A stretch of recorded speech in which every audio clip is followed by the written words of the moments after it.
বলো, ঠোঁটে ঠোঁট লাগলে কেমন মজা হবে?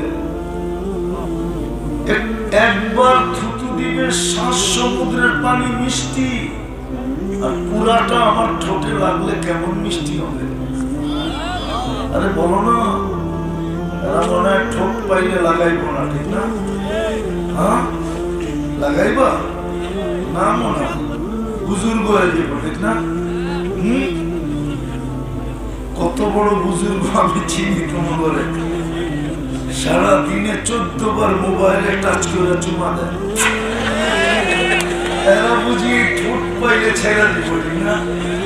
হুজুর নাই তো 40 বছরের আগে ছাড়বো না।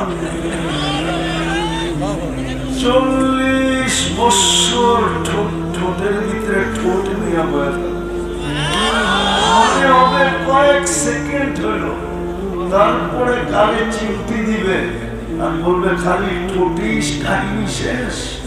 আর শরীরে কাহিনী দেখোস না, আর শরীরে কাহিনী নাই, চোখ কামড়ায় ধরে কাহিনী দেখে। ওই বনায় রেখা দিছে আল্লাহ। প্রতি শুক্রবারে আল্লাহ দাওয়াত খাওয়াবে, না জানি কত কোটি আইটেম পাকাবে। নারী আলাদা বসবে, পুরুষ আলাদা বসবে। খাওয়া শেষ, আল্লাহ নারীদেরকে আলাদা পোশাক পরাবে, পুরুষদেরকে আলাদা পোশাক পরাবে। এমন পোশাক জীবনে কোনোদিন দেখেও নাই, ভাবেও নাই। হয় প্রত্যেক শুক্রবারে পড়াবে। তারপরে আল্লাহ সুদের আল্লাহ দেয়, তারপরে আল্লাহ কুদরতি হাতে গ্লাস দিবে, তারপরে সবাই ঠোঁটে লাগায় পান করায় দিবে।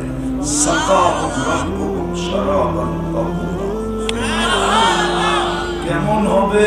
আল্লাহর সামনে দাঁড়ায় পান করায় দিতেছে, দৃশ্যটা কেমন হবে?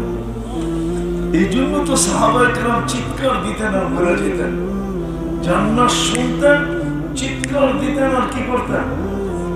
মারা যেতেন। আর আল্লাহ রাসূল বলতো, জান্নাতের সব তোমাদের ভাগ রূহ নিয়ে গেছে, তাই না?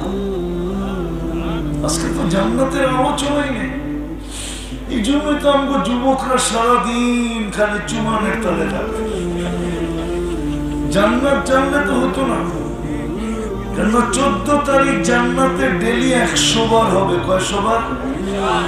100 বার। কয়শো বার? এখন হয় কয়বার? বৎসরে। ওইখানে কয়বার হবে ডেলি? কেননা প্রত্যেক জান্নাতীকে আল্লাহ 10টা শারীরিক গুণ দিবে। আলা তাওলি আদম 60 জিরাআ, 120 ফিট লম্বা হবে। আমাদের মা বোনরা 120 ফিট লম্বা হবে, চুলটিও 120 ফিট লম্বা হবে। হুর বেশি খুলতেছি না, বেশি খুললে রাত্রে যে আবার বালিশ কামড়াবে শীতের দিন। সবচেয়ে বেশি হুজুরগো তোলা করলে সমস্যা, এই জন্য বেশি খুলতেছি না। গরমের দিন হোক তাহলে খুলবো না। চিনি তো না, হুরের নামই তো জানো না। খালি কোরআনে একটা আছে হুরুল আইন, বাকিগুলোর নামই তো জানে না। হুরুল আইনের উপরে আছে আইনা, এর উপরে আছে লওবা। কি লওবা? এক এক সে এক এক হুর। কিন্তু আমাদের দুনিয়ার মা বোনরা সমস্ত হুরের থেকে 1 লক্ষ গুণ বেশি হুর পাবে। কত গুণ? 1 লক্ষ গুণ রূপসী। কেননা সে তো হলো রানী, ঠিক না? সবার উপরে থাকবে, সবার উপরে আল্লাহ তাআলা। দুনিয়ার মা বোনরা যখন জান্নাতে হাসবে, রব্বে কাবার কসম, সমস্ত হুরদের হাসিতে যতটুকু আলো না হবে, দুনিয়ার মা বোন যে নিজেকে ফুটাইতে পারছে, আল্লাহর কাছে আকর্ষণের পাত্র বানাইতে পারছে, সে যখন হাসবে তো সমস্ত হুরেরা হাসলে একসাথে যা আলো না হবে, এর চেয়েও হাজারো গুণ বেশি আলো হবে। পুরুষ বুঝবে যে এটা কার হাসি, হুরেরটা বুঝবে না, দেখা চিনবে, কিন্তু দুনিয়ার মামুন যখন হাসবে তো পুরুষ বুঝবে এটা রানীর হাসি। কি কি